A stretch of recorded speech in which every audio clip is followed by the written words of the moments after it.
교회 안에서 말씀과 은혜와 사랑으로 양육하여 주심을 감사를 드립니다. 또한 오늘 말씀 앞에 저희들 불러주셨습니다. 하나님의 말씀을 통해서 하나님의 뜻을 올바로 알고 또한 하나님의 뜻대로 살아갈 수 있는 저희들이 되기를 바랍니다. 그래서 저희들을 통해 하나님을 나타내고 하나님을 증거함으로 또 하나님을 알지 못하는 많은 사람들이 하나님을 올바로 알 수 있는 기회가 될 수 있도록 부족한 저희들을 사용하여 주시기를 기도드립니다. 또 금요일부터 공주에서 추계 수양회가 진행이 됩니다. 또 많은 이뤄진 영혼들이 구원받을 수 있도록 하나님께서 도와주시고 앞서 행해 주시며 인도해 주시기를 간절히 기도드립니다. 오늘 허락하신 시간 주님께서만 나타나시는 귀한 시간으로 인도해 주시기를 기도드립니다. 저희를 사랑하시는 예수님 이름으로 기도드렸습니다. 아멘. 성경 말씀 찾겠습니다. 고린도전서 1장 2절 말씀입니다. 고린도전서 1장 2절 말씀입니다.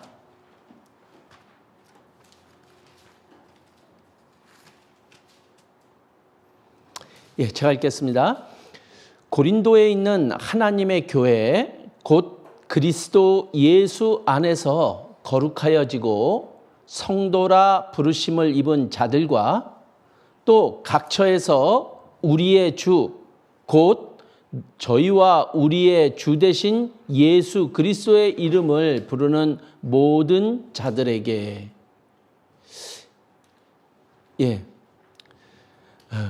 이 세상에서 가장 행복한 사람이 누구일까요? 구약 성경에서 구약 시대에 가장 선지자였던 모세의 유언을 잠깐 말씀으로 인용합니다. 모세는 가장 마지막에 가장 중요한 진리를 알려주셨을 거예요. 그것이 지금 신명기 33장 29절에 이렇게 기록이 되어 있어요. 이스라엘이여 너는 행복자로다 이렇게 얘기하고 있어요. 아니 왜 이스라엘이 행복자입니까? 그런데 그 이유를 뒤에 이렇게 설명하고 있어요. 여호와의 구원을 너같이 얻은 백성이 누구냐? 바로 구원을 얻은 사람이 행복자다 이렇게 말씀하고 있어요. 왜 구원을 얻은 사람이 행복자입니까? 뒤에 이렇게 설명하고 있습니다. 자, 하나님은 너를 돕는 방패가 되기 때문에 그렇다. 모든 것을 할 수 있는 분이, 모든 것을 아시는 분이 나를 지켜주신다. 당연히 행복할 수밖에요. 그리고 나에게 바로 영광의 칼이라고 말씀하고 있어요. 나를 지켜주시고 그리고 나를 보호해 주시며 나를 가장 영광스러운 자리에 있게 하시는 분. 그러니 행복한 사람일 수밖에요. 그리고 또 이렇게 얘기합니다. 너의 대적이 너에게 복종하리니. 자, 우리는 이 세상을 살아가면서 많은 대적들이 있어요. 적들이 있어요. 그런데 그 적들을 하나님이 우리에게 복종하게 만들어 주신다는 거예요. 그러니 구원받은 사람은 행복할 수밖에요. 그리고 너가 그들의 높은 곳을 밟으리로다 이렇게 말씀하고 있어요. 우리는 가장 그들 위에 있는 자들이라고 말씀하고 있는 거예요. 구원받은 사람이 하나님은 이 세상에서 제일 행복한 사람이라고 모세의 유언을 통해서 우리들에게 알려주고 있는 거예요. 자, 그리고 마태복음 5장에도 보면 복 있는 사람을 설명하고 있어요. 도대체 누가 복이 있는 사람입니까? 그런데 이거를 다 읽을 수는 없고요. 여기에 결론을 얘기를 하면은 하나님을 찾을 수 있는 상태에 있는 사람이 가장 복 있는 사람이다. 이렇게 말하고 있는 거예요.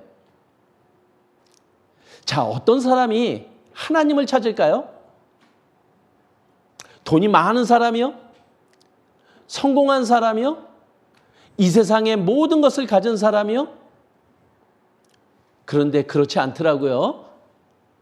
하나님을 찾는 사람은 이 세상에서 제일 힘든 상황에 놓여 있는 사람들이 하나님 도와주세요 하고 하나님을 찾을 수 있는 환경에 놓여 있는 사람일 겁니다. 그런데 그 사람들을 가리켜서 가장 복 있는 자다 이렇게 말씀해주고 있는 거예요. 하나님을 찾는 사람들, 그리고 하나님 때문에 또 핍박을 받는 사람들, 이런 사람들이 하나님은 복 있는 사람이다 이렇게 하고 말씀하고 있는 거예요. 세상적인 기준으로 보면은 결코 행복해 보이지를 않아요. 그러나 하나님은 하나님을 찾는 사람들에게 복을 주시는 분이고, 하나님 때문에 핍박받고 어려움을 당하고 있는 사람이라면 하나님이 분명히 복을 주신다라는 약속이 있기에 그들을 가리켜서 복 있는 자다 이렇게 말할 수 있는 겁니다. 자, 그래서 이 구원받은 자, 가장 행복한 자죠. 그래서 이 구원받은 자는 영혼이 구원받은 자입니다. 그러니까 신분이 예수님의 피로 내 죄를 용서받고 천국 갈 수 있게 되었다라는 것을 사실로 받아들인 사람이죠. 우리가 구원을 받으면 내 영혼이 이제 천국 갈 수 있게 되었다, 구원을 얻었다 이렇게 얘기를 합니다. 신분이 바뀐 거예요. 그런데 이렇게 얻은 영혼 구원은 하나님의 은혜를 믿음으로 받아들임으로 구원 얻는 겁니다.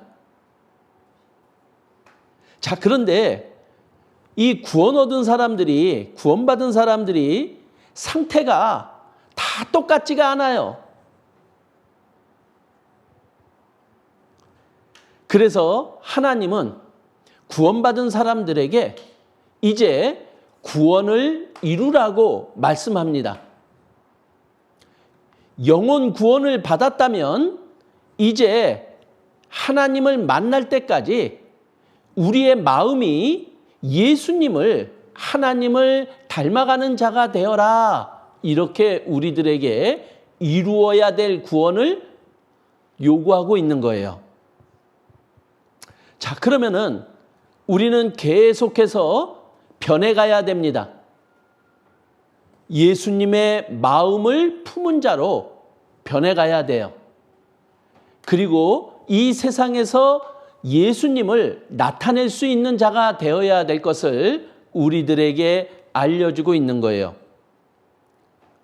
그러면 영혼 구원을 받은 우리가 어떻게 성품 구원을 이룰 수 있느냐? 예수님을 닮아갈 수 있느냐? 하나님은 우리에게 말씀을 주십니다.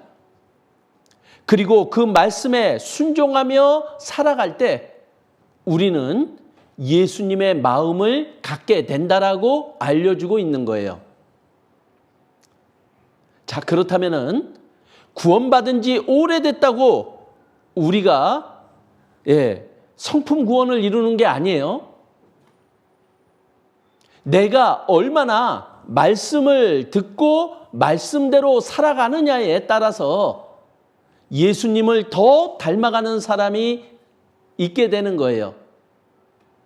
그래서 성경에 보면 나중된 자가 먼저 된다라는 말씀도 있어요.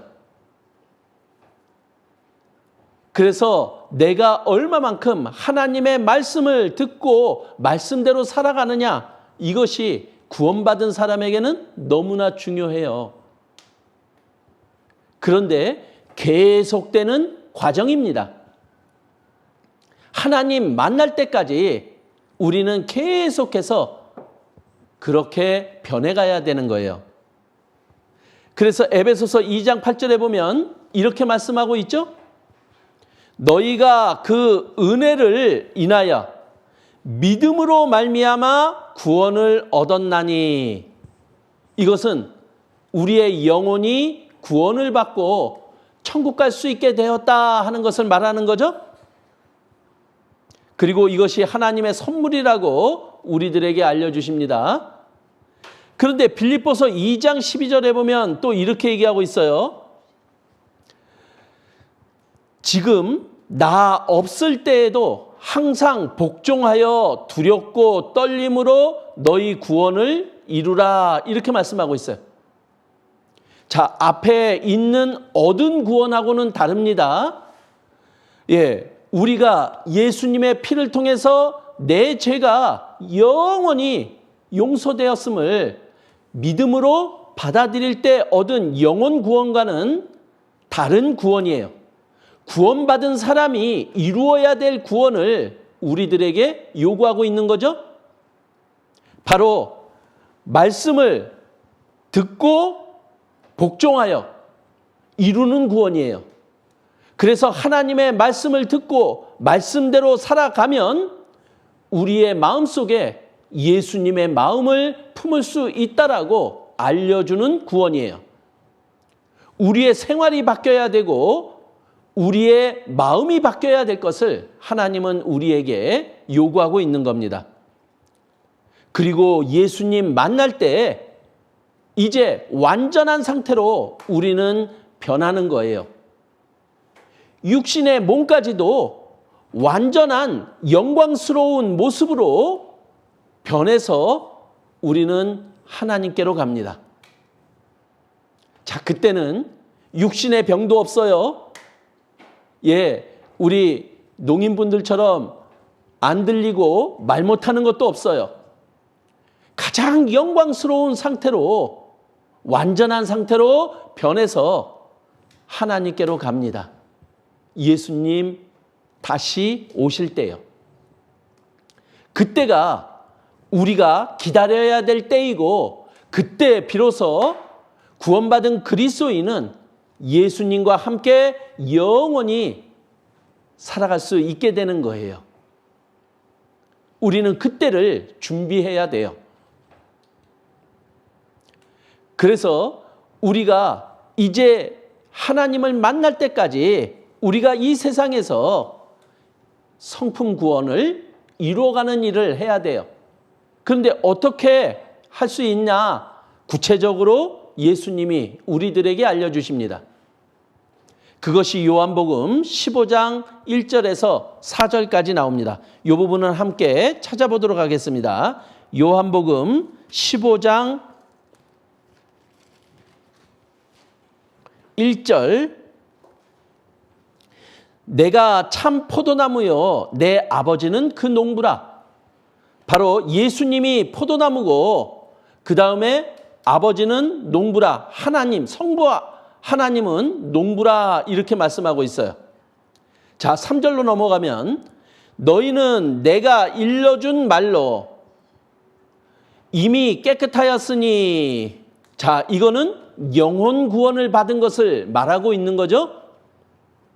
자, 우리가 영혼 구원을 받았다면 어떻게 해야 되느냐? 4절 이렇게 말씀하십니다. 내 안에 거하라, 이렇게요. 바로 예수님 안에 거하라고 말하고 있는 거예요. 그러면 예수님이 너희 안에 거하신다 하고 약속하고 있는 거예요. 그러면서 가지와 포도나무의 비유를 우리들에게 들려주고 있는 거예요.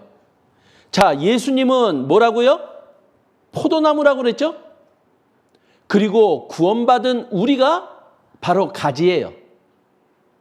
그런데 가지가 어디에 붙어 있어야 된다고요? 포도나무에 붙어 있어라 이렇게 얘기를 하고 있는 거예요. 왜냐하면 하나님은 열매를 맺고 싶어 하세요. 근데 열매는 어디에 맺히느냐면은 가지에 맺혀요. 그런데 그 가지가 포도나무에 딱 붙어 있으면 뿌리를 통해서 포도나무를 통해서 그 가지에 영양분이 공급이 되는 거예요. 그러면 그 영양분을 공급받은 가지에서 포도 열매가 맺히게 되어 있다. 이것을 우리들에게 알려주고 있는 거예요.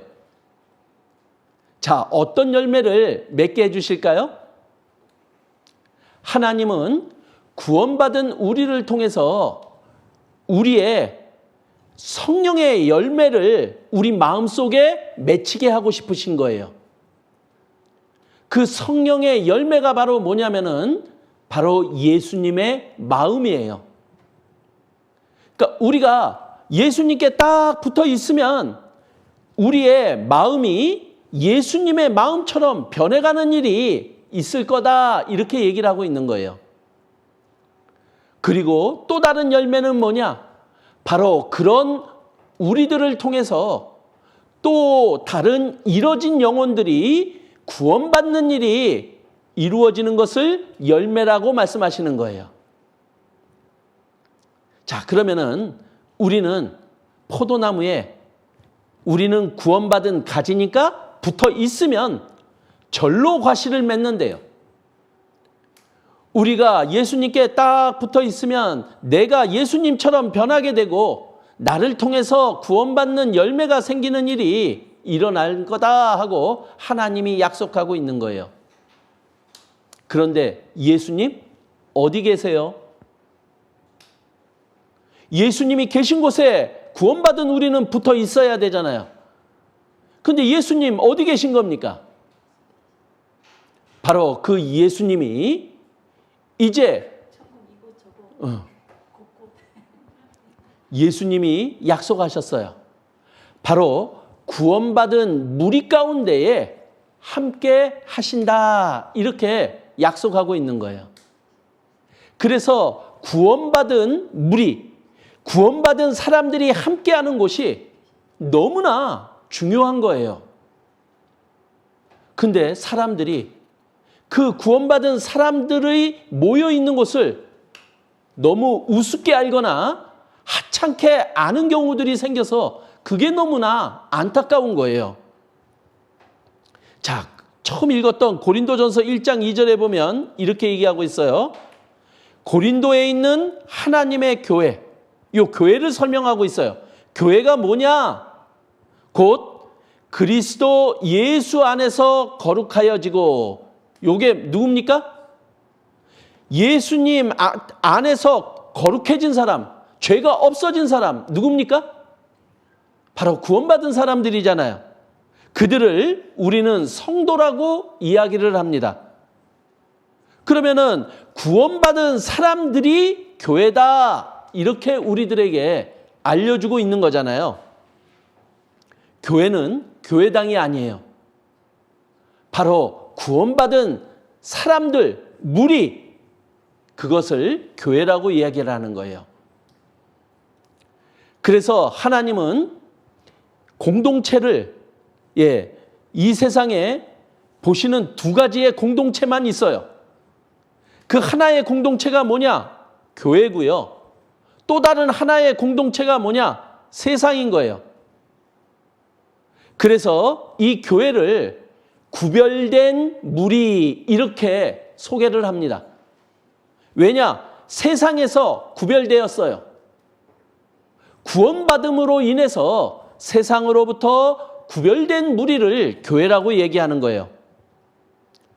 그래서 그 구원받은 무리를 하나님께 속한 자라고 얘기를 하고, 이 이외의 세상에 속한 자, 이들은 구원받지 못한 자가 되는 거죠. 그래서 하나님께 속한 자, 이 교회는 모든 기준이 하나님이 기준이 되는 거예요. 그래서 하나님은 구원받은 무리에게, 교회에게 바로 그 기준이 되는 하나님의 말씀을 우리들에게 전해줍니다. 그러면 분명히 세상적인 기준과 교회의 기준은 다른 거예요. 같은 것도 있을 수 있겠죠? 그런데 항상 말씀이 우선이 되어야 돼요. 우리가 구원을 받고 하나님께 속하고 우리가 교회 가운데 있다면 우리의 모든 기준은 말씀이 되어야 되는 거예요. 그런데 교회 안에서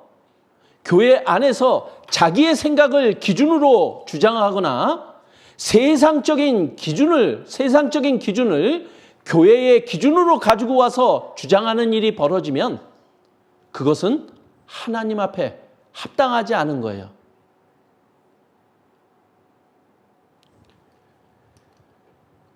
자, 이 교회는요, 얼마나 중요하냐면요. 하나님의 모든 계획이 이 교회로 모여 있어요. 그래서 에베소서 1장 4절에 보면요. 하나님은 이 교회를 창세 전부터 준비하셨다라고 말씀하고 있는 거예요. 자, 창세 전부터 하나님은 교회를 통해서 모든 사람에게 복음을 전하시고자 하는 계획을 세우셨던 거예요. 자, 하나님은 모든 사람이 구원을 받으며 진리를 아는 데 이르기를 원하신다라고 말씀하고 있는 거예요. 모든 사람에게요. 그래서 하나님은 이스라엘을 통해서 세계 역사를 시작했지만은 하나님의 목적은 세상 모든 사람을 향하고 있었던 거예요. 그리고 그 약속대로 예수님이 오셨어요. 예수님이 오셔서 십자가에서 피 흘려 죽어주심으로 이 세상 모든 사람들의 죄를 영원히 용서하는 일을 하셨어요. 그리고 그 사실을 성경에 기록하셔서 사람들에게 전하고 있는 거죠. 그리고 그것을 사실로 믿는 사람들은 구원을 받는 거예요. 그리고 그 구원받은 사람들이 이제 교회를 이루게 됩니다. 그래서 여기 보면 예수님이 오셔서 이제 예수님이 다시 재림할 때까지 그때 모든 사람에게 하나님의 은혜가 전해지는 시대가 오게 된 거예요. 이것을 창세 전부터 하나님은 계획하셨고 준비하셨던 거예요. 그리고 이 때가 왔어요. 하나님의 은혜가 모든 사람에게 전해지는 이 때가 왔고요. 그것을 교회를 통해서 이루시고자 하는 것이 하나님의 계획이고 뜻이었던 거예요. 그래서 이 교회에 하나님이 함께 하십니다. 그래서 세상과 교회는 달라요. 자, 하나님이 세상을 보는 시각은 어떤 거냐? 세상은 예수님을 미워해요. 그러면 구원받은 자도 미워하게 돼 있는 거죠. 왜? 구원받은 자는 하나님께 속한 자거든요. 세상에 속한 자와는 분명히 다른 거예요. 그래서 세상이 너희를 미워할 거다 이렇게 알려주고 있는 거예요. 우리는 세상과 영적인 싸움을 벌이는 자들인 거예요. 하나님과 함께 이 세상과 싸움을 벌이면서 이겨야 되는 자들이라는 거예요. 그리고 요한복음 17장 14절에도 이렇게 얘기하죠. 세상이 저희를 미워했다라고 말하고 있는 거예요. 심지어 야고보서 4장 4절에는 세상과 벗된 것, 그거는 하나님의 원수다 이렇게 말하고 있는 거예요. 그리고 세상과 벗이 되어서 세상과 함께하고자 하는 자, 하나님은 그들을 간음하는 여자라고 표현하고 있는 거예요. 세상과 교회는 분명히 다른 거예요. 요한일서 2장 15절에도 이렇게 얘기합니다. 이 세상이나 세상에 있는 것들을 사랑치 말라, 이렇게 얘기를 합니다. 이 세상을 사랑하지 말라라는 거예요. 왜? 세상을 사랑하면 아버지의 사랑이 그 속에 있지 아니한다 하고 말하고 있는 거예요. 우리는 하나님의 사랑 가운데 있어야 되고 그 사랑으로 함께 해야 되는 자들입니다. 그런데 세상에는 그것이 없어요. 그래서 우리는 세상에서 구별된 자, 세상에서 구별된 무리를 교회라고 말하고 있고, 하나님은 그 교회를 통해서 하나님의 뜻을 이루고자 하시는 것이 하나님의 뜻이에요. 그래서 하나님은 사람을 봅니다. 그리고 둘로 나눠요. 그리스도인이냐, 구원받은 자냐, 세상 사람이냐, 구원받지 못한 사람이냐, 이 두 가지만 보는 거예요. 그래서 구원받은 자를 우리 그리스도인이라고 이야기를 하죠. 그리스도인은 구원받은 사람입니다. 그리고 그리스도의 영을 소유한 사람이에요. 근데 정확하게 얘기하면 그리스도의 영을 소유한 것이 아니라 그리스도께서 소유한 사람을 그리스도인이라고 말하고 있는 거예요. 그러니까 하나님이 우리의 소유주세요. 그래서 로마서 8장 9절에 보면 그리스도의 영이 없으면 그리스도의 사람이 아니다, 이렇게 말을 하고 있는 거예요. 그래서 우리가 구원을 받으면 성령을 선물로 받습니다. 하나님의 영을 받게 되는 거죠. 그리고 구원받은 무리 가운데도 바로 하나님이 함께 해주시는 거예요. 그래서 그 교회가 너무나 중요하고 그리고 너무나 우리들에게 값진 곳인 거예요. 그래서 교회를 안다, 이 말은 뭐냐? 바로 교회 가운데에 하나님이 함께 계신다, 이게 교회를 아는 거예요. 그래서 구원받은 사람들이 모여 있는 곳에는 거기에 하나님이 계신다면 우리가 어떻게 말을 할까요? 우리가 어떻게 행동을 할까요?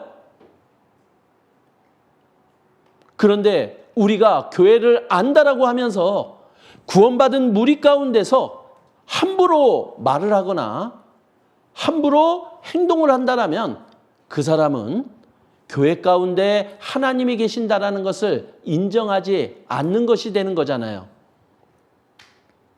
자, 이 교회가 얼마나 소중한지 에베소서를 통해서 이 교회를 설명하고 있어요. 자, 그런데 에베소서 1장 22절에 보면요, 이 교회를 하나님은 만물 위에 두셨다라고 기록하고 있어요. 그러니까 모든 만물 중에 그 위에 두신 것이 교회라고 여기는 거예요. 교회라고 말씀하고 있는 거예요. 그럼 하나님에게 있어서 가장 값진 것이 바로 교회인 거예요.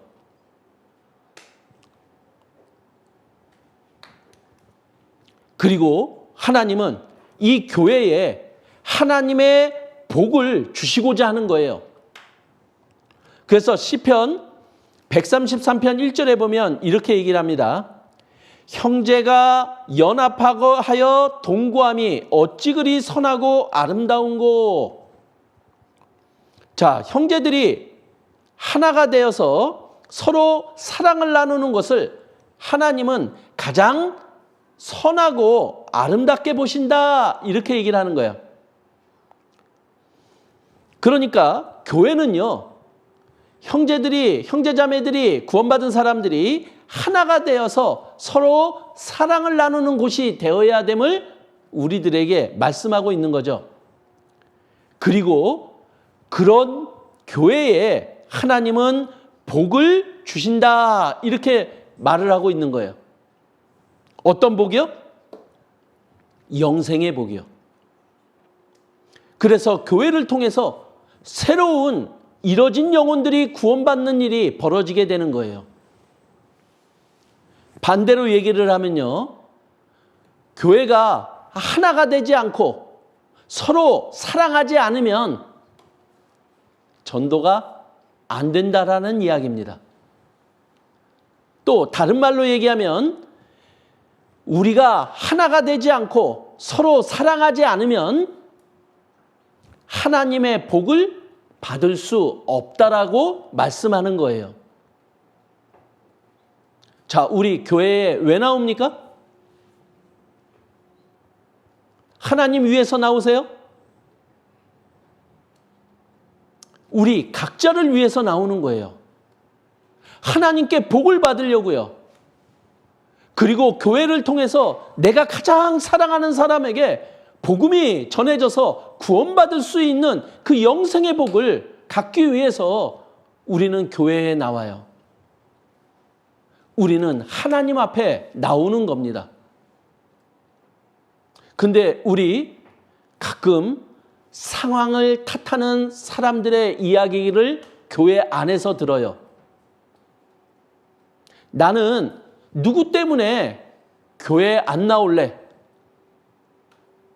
교회 안에 이런 일이 있어서 나는 교회에 안 나올래. 뭔가 잘못됐죠?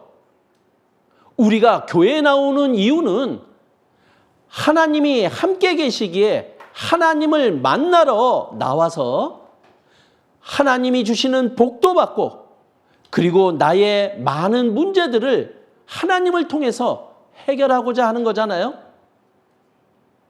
그런데 우리가 나와주는 게 아니잖아요.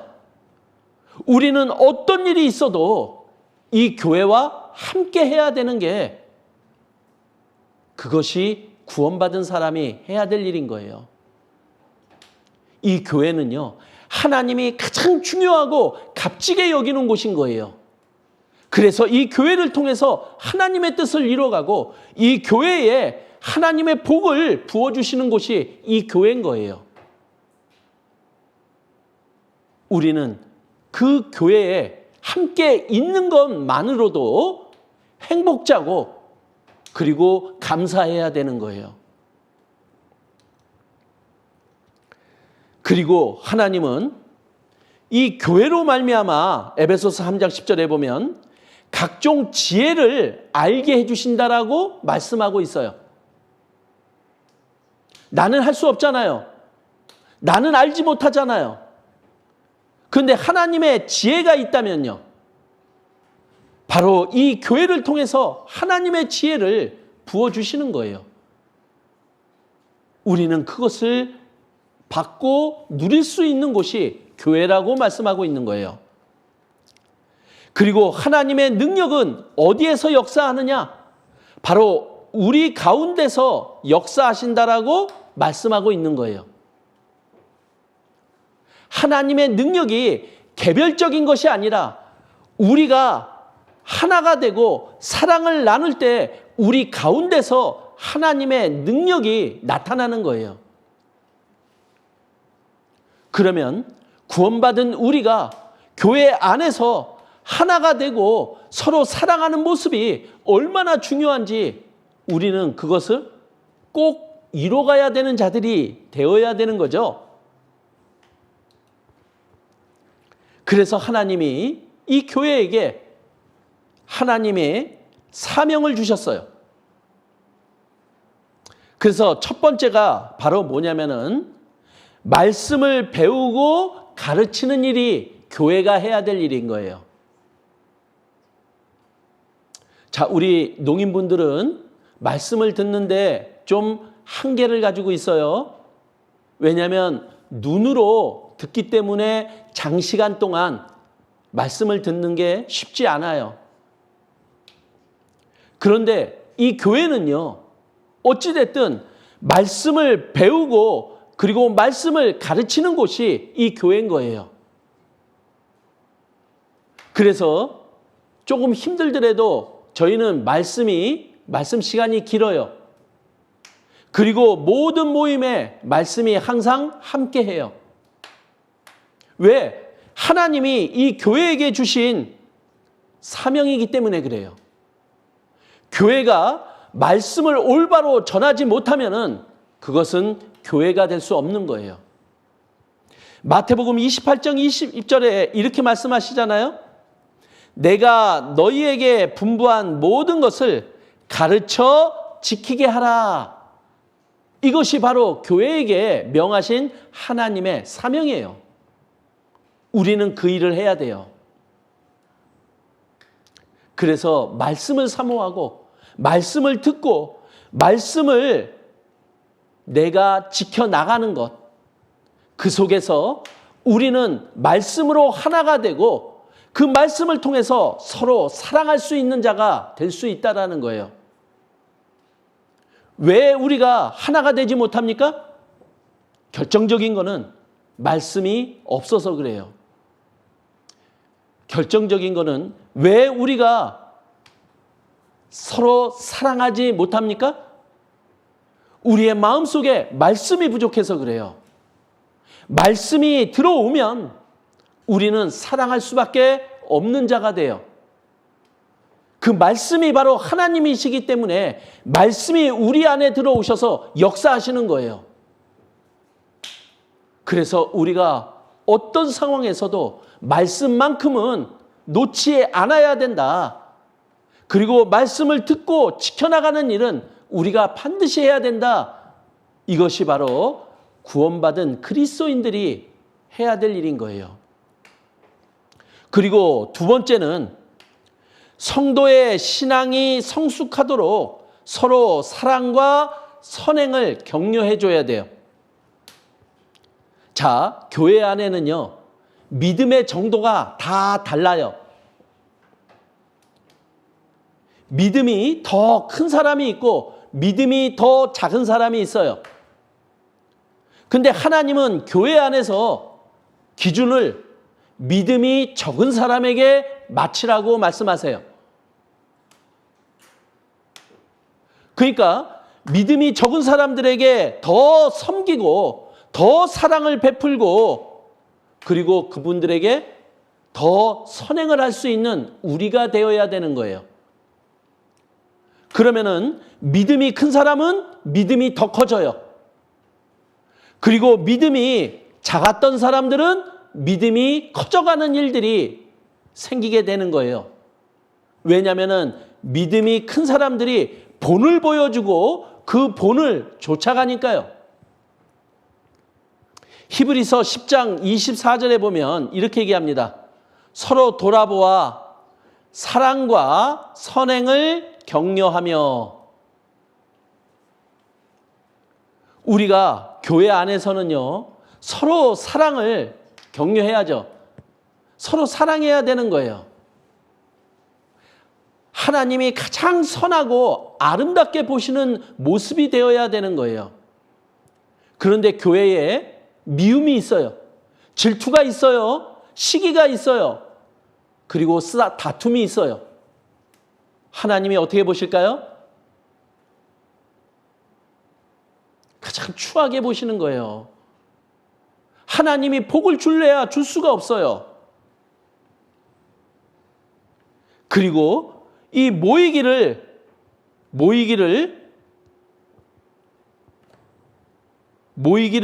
권하라고 얘기를 하거든요. 우리가 서로 모이자고 권해야 돼요. 그리고 우리가 서로 모여야 돼요. 그래서 서로 사랑을 격려하고 선행을 격려하는 우리가 되어야 될 것을 말하고 있는 거예요. 그런데 코로나로 인해서 모여지는 것이 힘들어졌어요. 모이지 않게 되니까 모이지 않는 것이 습관이 되면 안 되잖아요. 이제는 모이는 것이 문제되지 않잖아요. 그러면 수요 말씀에도 말씀 들으러 나오셔야 되고 주일날도 말씀 들으러 나오셔야 되고 또 권역 모임, 각종 모임에도 우리가 모이기를 서로 권하며 나와서 자기의 선행과 사랑을 서로 간증하며 나누는 일들을 해야 되잖아요.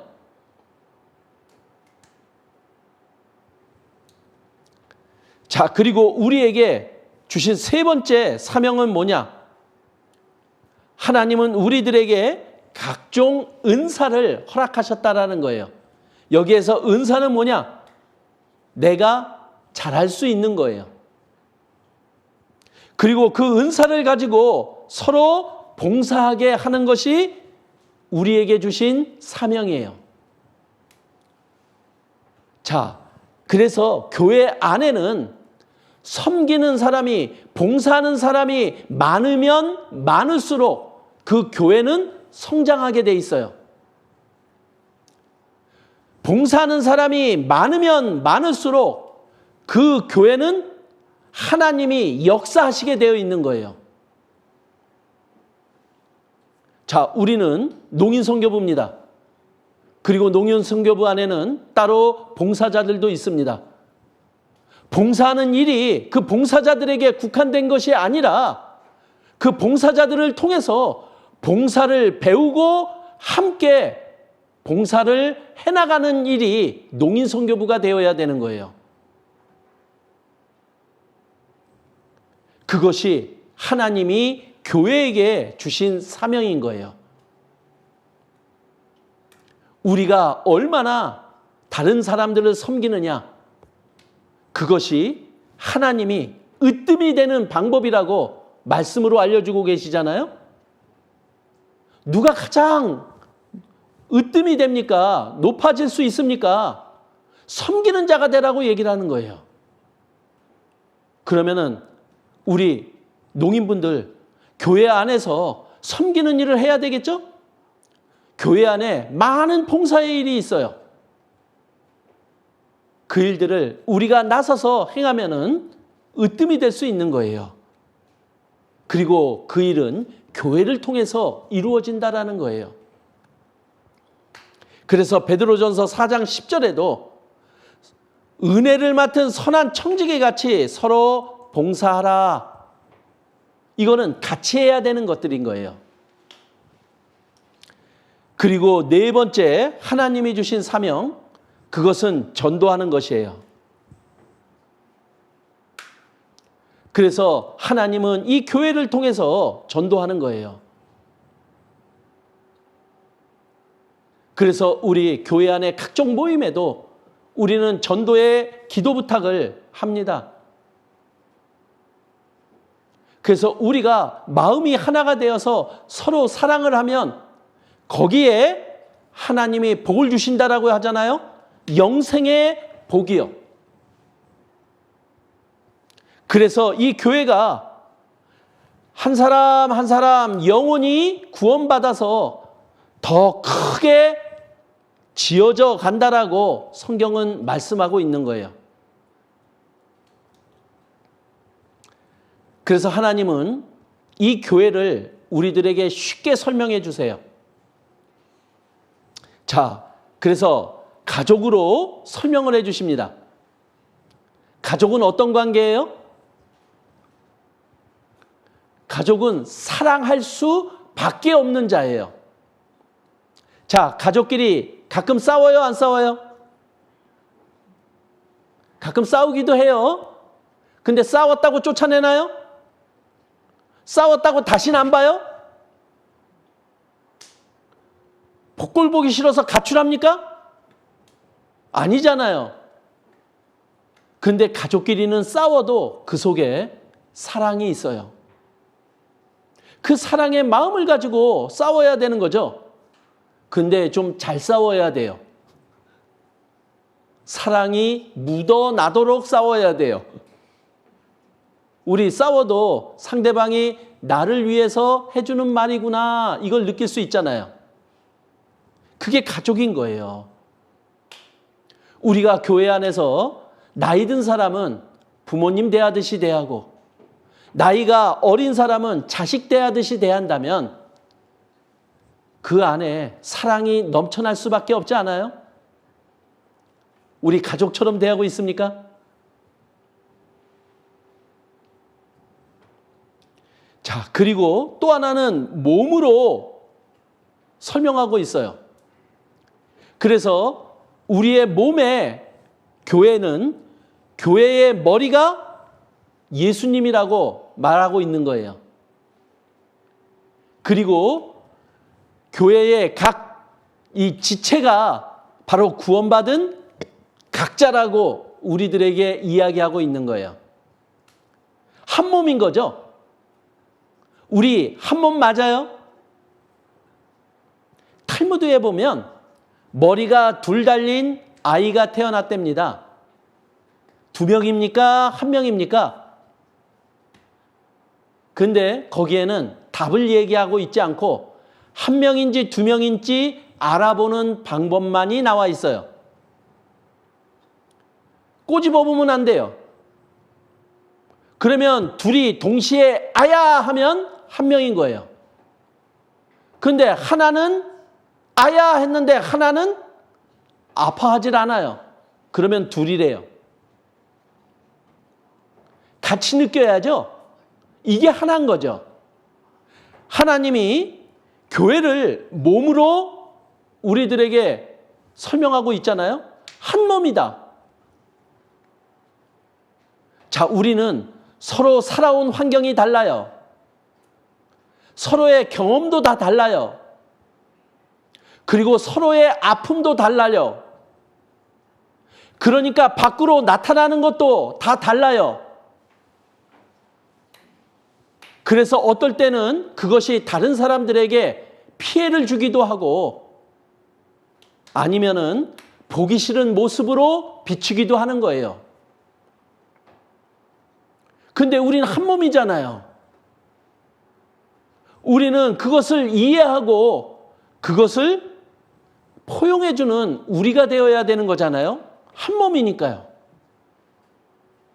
우리가 정상적으로 느끼지 못한 것들이 밖으로 나왔다라고 했을 때는 그 안에 분명히 아픔이 있는 거예요.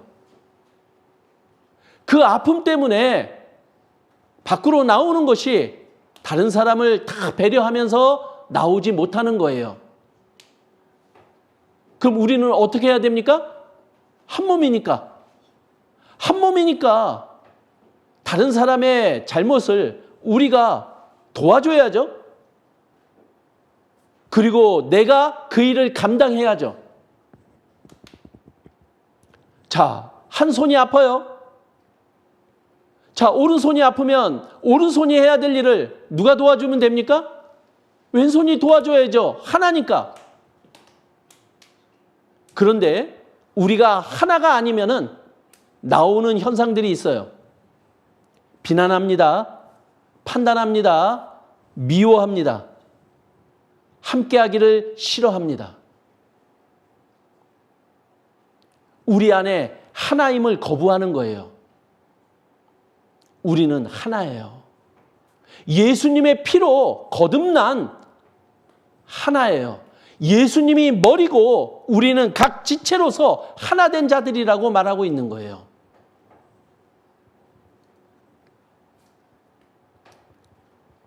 자, 그리고 또 하나를 제시합니다. 성전이라고, 교회를 성전이라고 제시하며 설명하고 있는 거예요. 성전은 누가 계신 곳이에요? 예, 하나님이 계신 곳이 성전인 거예요.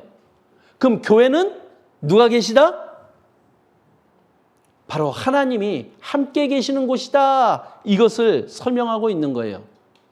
우리 이거 잊지 말아야 돼요. 우리가 교회에 하나님이 함께 계신다. 이것을 잃으면은 신앙이 망가지고 교제도 망가지고 형제 자매들끼리의 관계도 문제가 돼요.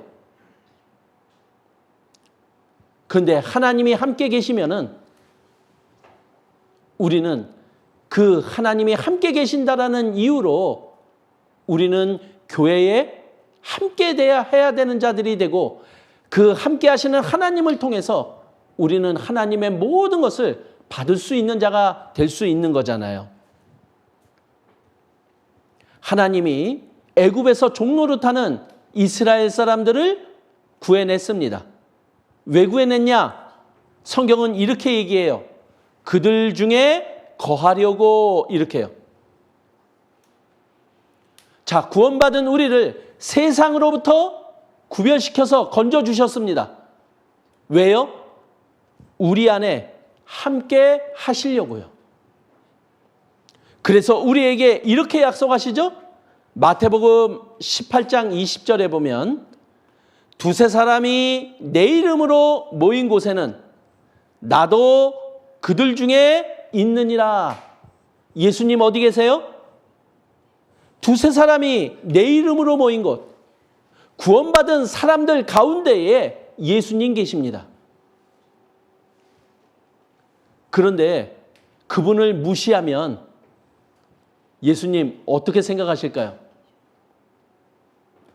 우리가 예수님이 함께 계신다라고 했을 때 우리의 말과 행동은 달라질 수밖에 없는 거예요.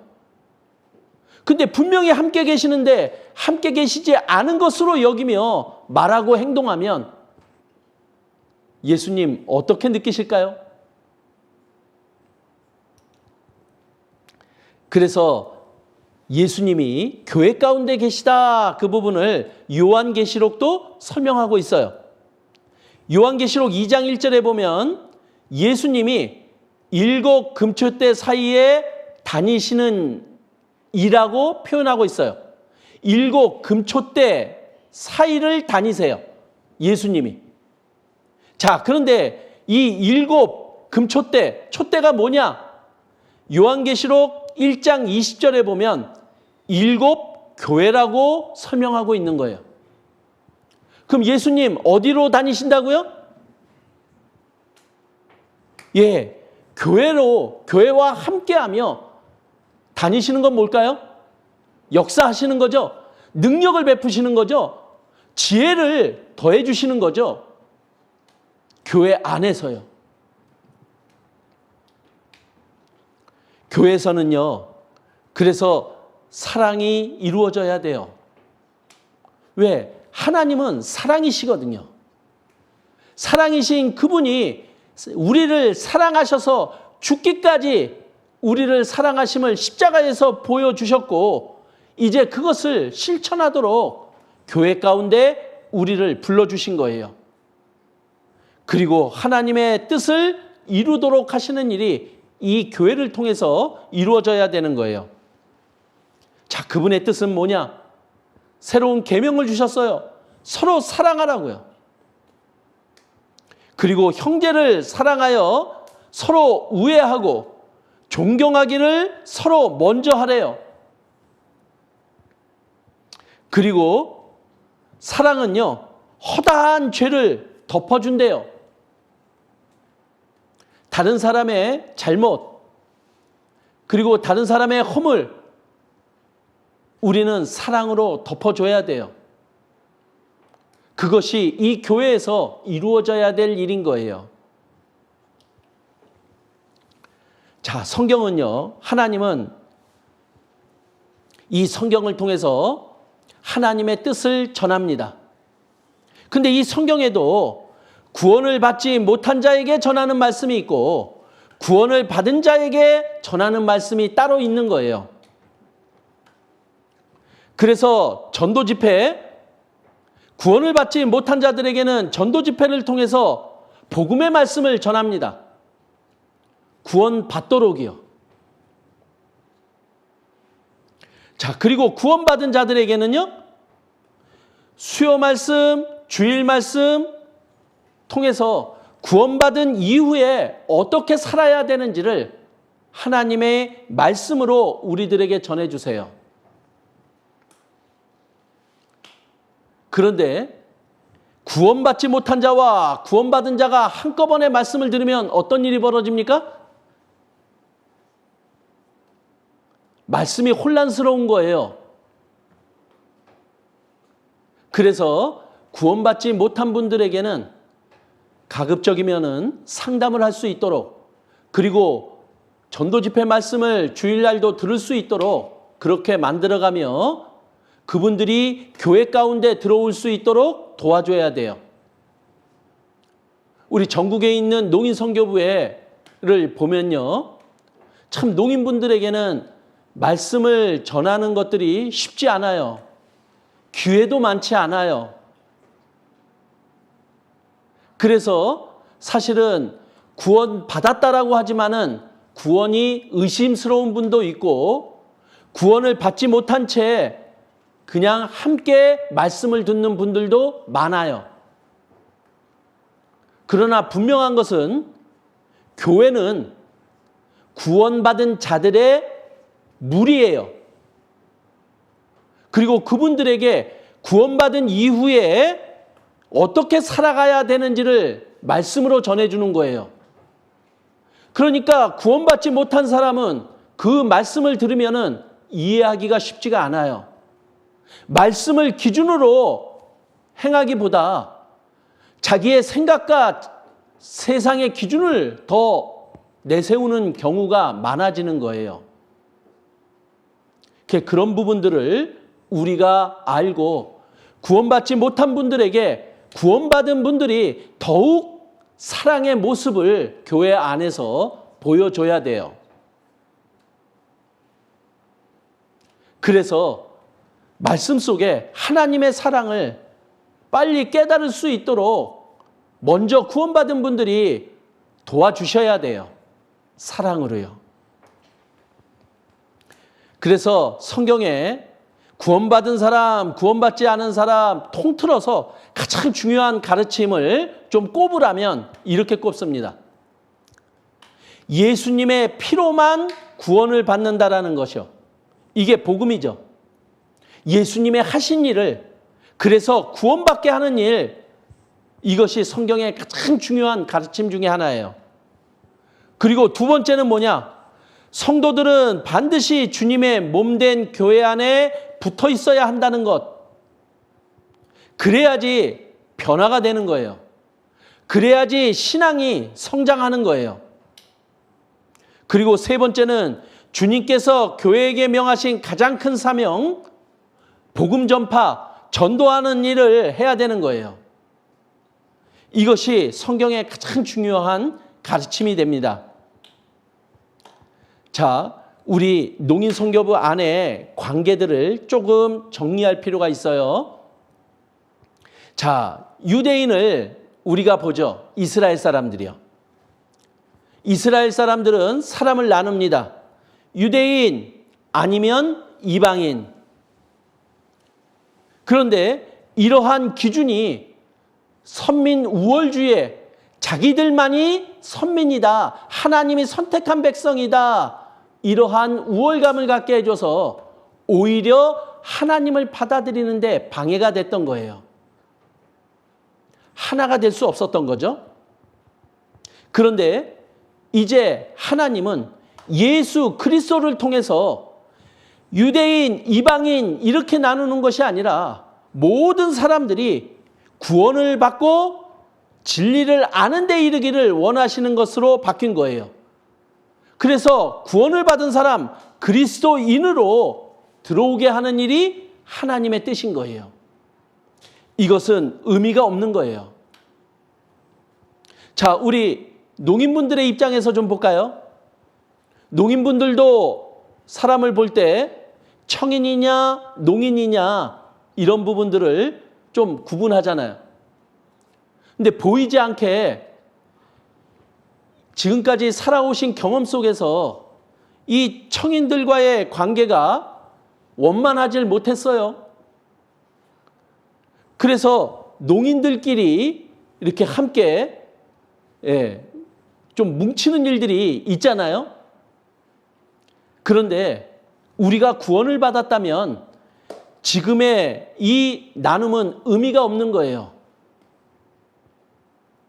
우리가 구원받고 그리스도인이 됐다면요, 그리스도인들끼리 교제를 나누고 하나가 되는 게 중요하다라는 거예요. 자, 우리 전국에 있는 농인선교부가 어떻게 구성이 되어 있는지 아시죠? 농인들이 있습니다. 봉사자들이 있습니다. 농인 중에도 구원받은 농인들이 있고 구원받지 못한 농인들도 있습니다. 수어를 할 줄 아는 농인도 있고 수어를 할지 못하는 농인들도 있어요. 그런데 그것이 문제가 되지는 않는다라는 거예요. 우리의 기준은 오직 그리스도인이라고 하는 그 틀 안에 우리가 서로 함께 하나가 되고 사랑을 나누는 자가 되어야 된다라는 거예요. 그래서 부분적이면 안 되는 거죠. 그래서 농인분들은 여기 봉사자들을 통해서 서로 함께하는 것을 서로 나눕니다. 사랑으로요. 우리는 그러한 분위기를 만들어 가야 되고 그러한 교제를 만들어 가야 돼요. 그리고 우리의 마음속에 그 마음을 가지고 우리 하나님 안에서 하나가 되자, 서로 사랑하자, 이 마음이 우리 교회 안에서 이루어야 될 일들인 거예요. 자, 에베소서 교회에 보면 교회의 중요성을 자세히 에베소서 교회를 통해서 증거했어요. 나중에 시간이 되면 에베소서를 한번 자세하게 배워보는 시간을 가져보도록 하겠습니다. 근데 1장에는 뭐라고 되어 있느냐? 교회는 창세전부터 예정된 거다. 교회를 통해서 하나님이 역사에 가신다. 이 부분이 미리 되어 있는 거죠. 2장에는요. 교회는 유대인, 이방인이 한 몸을 이루어 된 거다. 유대인, 이방인 구분이 없다. 이거예요. 교회 안에서는 우리가 하나님의 사랑 가운데 하나가 되어야 될 것을 말하고 있는 거죠. 그리고 3장은 바로 교회 안에 바로 그리스도 예수님이 함께 계신다. 그리고 교회를 통해서 역사하신다. 이야기를 합니다. 그리고 4장에서는 그래서 구원받은 우리들이 어떻게 행해야 하느냐, 이 부분을 말하고 있는 거예요. 시간 관계상 4장에 우리가 어떻게 해야 될지만 좀 잠깐 몇 가지만 알아보는 시간 갖도록 하겠습니다. 4장 1절에 너희가 부르심을 입은 부름에 합당하게 행하라, 이렇게 나옵니다. 자, 우리를 구원받은 자로 불러주셨다면, 성도로 불러주셨다면 하나님이 성도를 통해서 기대하는 게 있잖아요. 하나님이 뭘 기대하세요? 가장 선하고 아름답게 보는 게 뭐예요? 연합하여 동거하는 것, 하나가 돼서 서로 사랑하는 것을 하나님이 기대하고 있는 거예요. 그러니까 우리가 서로 사랑하는 것이 마땅한 거잖아요. 그런데 우리에게 미움이 나오고 질투가 나오고 다툼이 나온다. 이거는 교회 안에서는 합당하지 않은 거예요. 그리고 하나님의 부르심에 합당하게 행하는 걸 구체적으로 말씀합니다. 바로 겸손과 온유와 오래 참음과 서로 용납하는 거예요. 그래서 에베소서 4장 2절에 보면 이렇게 말씀하시죠. 모든 겸손. 자, 겸손은 내가 하나님 앞에 있음을 인정하는 거예요. 우리가 하나님이 나와 함께 계시고 내 앞에 계시다 그러면 우리는 어떤 마음일까요? 그게 겸손입니다. 나를 주장하고 그리고 나를 내세우는 것, 하나님 앞에 나를 주장할 수 있을까요? 그리고 온유요. 우리가 누가 뭐라고 해도 그것에 대해서 요동을 하지 않는 거죠. 우리 누군가가 콕 찌르면은 그냥 반응이 너무 심하지 않아요? 우리 외부의 자극이나 다른 사람의 행동이나 말에 너무 반응을 하지 말라라는 거죠. 무슨 뜻이 있을 거야? 하나님이 왜 저 사람을 허락해 주셨을까? 하나님이 허락하신 상황에서 이 교회는 유지돼요. 근데 우리가 지금은 알 수 없어도 나중에는 알게 돼요. 그리고 오래 참으라고 얘기를 해요. 우리 참아야 돼요. 참는다라는 것은 참을 수 없는 상황들이 우리 앞에 펼쳐진다라는 거잖아요. 근데 거기에 반응을 하지 말고 기도하며 참아내라라는 거예요. 그러면 예수님의 마음을 주세요. 그리고 서로 용납하래요. 받아들이라는 거예요. 나는 이게 싫어. 나는 이거는 진짜 싫어. 그래서 그것을 지적하고 판단하고 몰아내려고 하는 것. 이거는 우리가 하나 되는 것을 막아요. 서로 용납해 주라는 거예요. 받아주라는 거예요. 근데 이것을 받아주려면은 사랑하는 마음이 있어야 되는 거예요. 예, 성령으로 말미암아 우리 마음에 부어주신 하나님의 사랑이 있다라고 알려주고 계시잖아요. 우리는 사랑해야지 하고 마음을 먹으면은 우리는 사랑할 수 있는 자가 구원받은 그리스도인입니다. 그 사랑의 마음을 가지고 서로 용납하며 나아갈 때 우리는 하나됨을 지킬 수가 있어요. 우리 조심해야 돼요. 자, 하나 되게 만드는 일이냐 아니면 나뉘게 하는 일이냐 이것을 구별해야 돼요. 우리 형제자매들이 나에게 와서 이야기하는 말도 형제자매를 나누는 말이 있고 형제자매를 하나로 만드는 말이 있는 거예요. 근데 나뉘게 하는 말에 대해서는 우리가 같이 동조하면 안 돼요. 우리는 어찌됐든 하나가 되어야 돼요. 사랑으로요. 그래서 우리에게 필요한 게 바로 겸손, 온유, 오래 참음, 그리고 서로 용납해주는 그 사랑을 가지고 이 교회 안에서 사랑이 넘쳐나도록, 그래서 하나님의 복이 넘쳐나도록, 그래서 우리가 사랑하는 모든 사람들이 구원받을 수 있도록 그 일을 우리가 만들어가야 돼요. 그래서 마음속으로는 조금 불편할지라도, 내가 조금 힘들지라도 그 가운데 하나님을 생각하면서 하나님께 기도하며 이 모든 것들을 이겨나갈 때 우리는 예수님처럼 변해가는 자가 될 수 있습니다. 예수님은 이 교회를 통해서 그것을 우리들에게 요구하고 있습니다. 우리 농인선교부, 하나님이 가장 필요한 부서잖아요. 그래서 더욱 하나가 되어야 되고 더욱 사랑이 넘쳐나는 곳이 되어야 돼요. 그래서 그 사랑의 향기가 다른 사람들에게 전해지고 그 향기가 그 사람들을 이 교회 가운데 올 수 있도록 만들어가는 일을 우리가 해야 됩니다. 예, 더욱더 서로 사랑하는 자들이 될 수 있도록 오늘 또 우리 허락하신 말씀들을 마음속에 새겨주시기를 부탁을 드립니다. 예, 기도로서 마치겠습니다. 은혜와 사랑이 많으신 하나님 감사를 드립니다. 저희들을 또한 구원하여 주셔서 교회 가운데에 허락하셨습니다.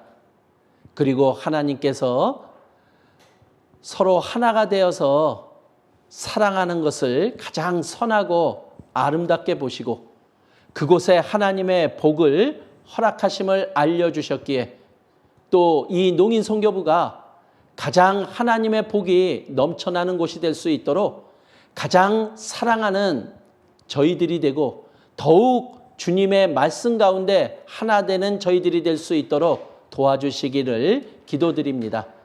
저희를 사랑하시는 예수님 이름으로 기도드렸습니다. 아멘.